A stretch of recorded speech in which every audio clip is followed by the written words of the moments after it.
Leave it to San Francisco to find the craziest people to run their city. They just hired a new weight czar for their health department, and I want to show you a video. This is from a few years ago that perfectly illustrates how crazy this lady is. A cake-related fatphobic incident, or CRFI, is that moment when it's time to eat delicious cake and it's interrupted by a moralizing impulse. Inevitably, there's always someone at the party who has to declare publicly that their slice is too large, and that the person who's cutting the cake, almost invariably a woman, must do some disproportionate amount of labor in order to accommodate their need to feel superior. Let's take a look. Can you do a little bit, can you scrape all the frosting off and cut it in half and give me 2 forks, because I'm sharing.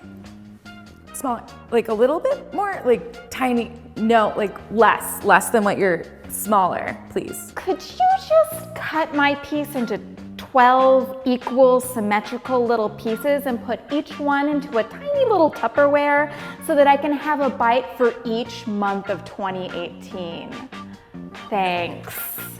Smaller. Let's take a step back and view what's happening through a critical feminist lens. CRFIs typically happen in environments where there are primarily or exclusively women. Women are disproportionately negatively affected by diet culture because diet culture maps onto sexism. Like many parts of diet culture, there is a significant performance component. You have to show others that you are being good. Controlling how much you eat is part of what it means to be a, quote, good woman. This kind of behavior is a way for people to keep other people in check through food moralizing, surveillance, and policing. Well done, California.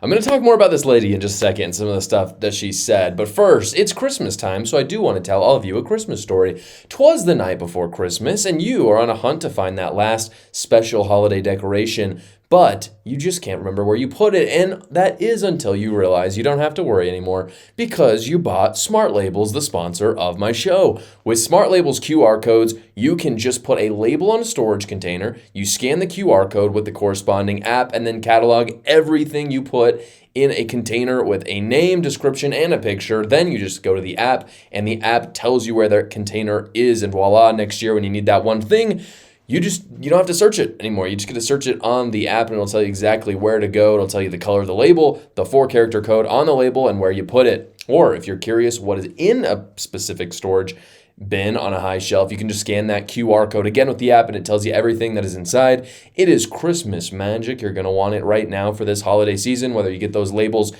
for yourself or for someone else. You can get them on Amazon. It's Smart Labels, one word. There's a link in the description below, and you're going to get a massive thank you from yourself or for whoever you got that gift for next year. So, according to this lady, if you want a smaller piece of cake, you're a bigot. You are such an evil. I'm going to use my angry voice. I don't know if you noticed, but I started using this voice more.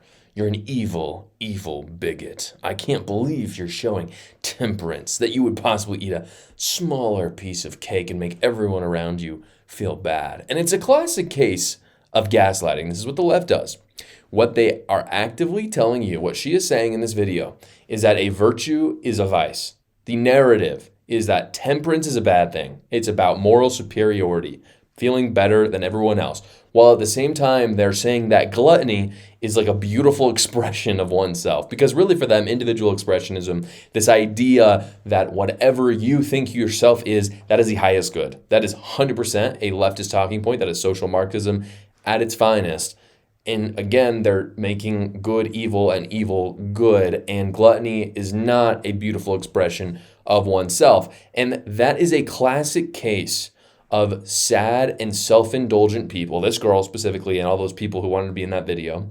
They're sad, self-indulgent people wanting everyone to be miserable with them. It is that simple. It's the case of the crabs in the bucket. If you don't know this, there's so many analogies of this. Like, you can compare this story to so many things in life. If you put crabs in a bucket, crabs will try to get out of the bucket, but you don't even need to cover the bucket. And the reason why is because as soon as a crab, and this is real, you can go crabbing, put the crabs in a bucket and you will see it yourself. As soon as the crab reaches up to get outside the bucket, another crab will reach up and grab it and pull it back down.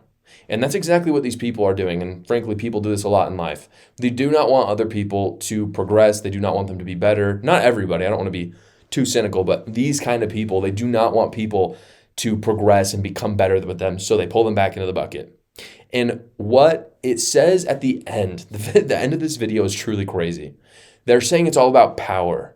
All of this is about power. And that is a leftist trope. So much of that is talked about with other things. They talk about this with abortion as well. They say, oh, it's all about men just wanting power over women. But my question is, to what end? Like, what power?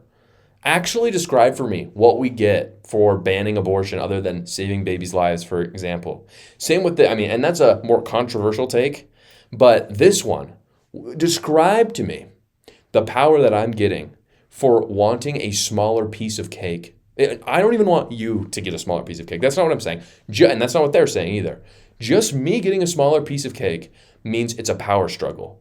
And that's crazy business. That's so weird. By the way, even if I did ask someone to get a smaller piece of cake, which I really wouldn't, unless they were like a member of my family maybe and they were going to eat a whole cake, it's not a power struggle. There's nothing there. She knows this, by the way. She does. But this is her way of coping with the fact that she knows she's morbidly obese. And I'll give her the same message that she should be giving to the people of San Francisco in her capacity. You do not need to hate yourself because you're fat. I don't believe that, but you do need to change. And don't hate yourself, but you can hate the fact that you're fat. And it feels good to be healthy. Our bodies are temples. They're given from God. We should be good stewards of them. And if you do take good care of them, God will be happy with you and your family will be happy with you because you actually get to live a long life.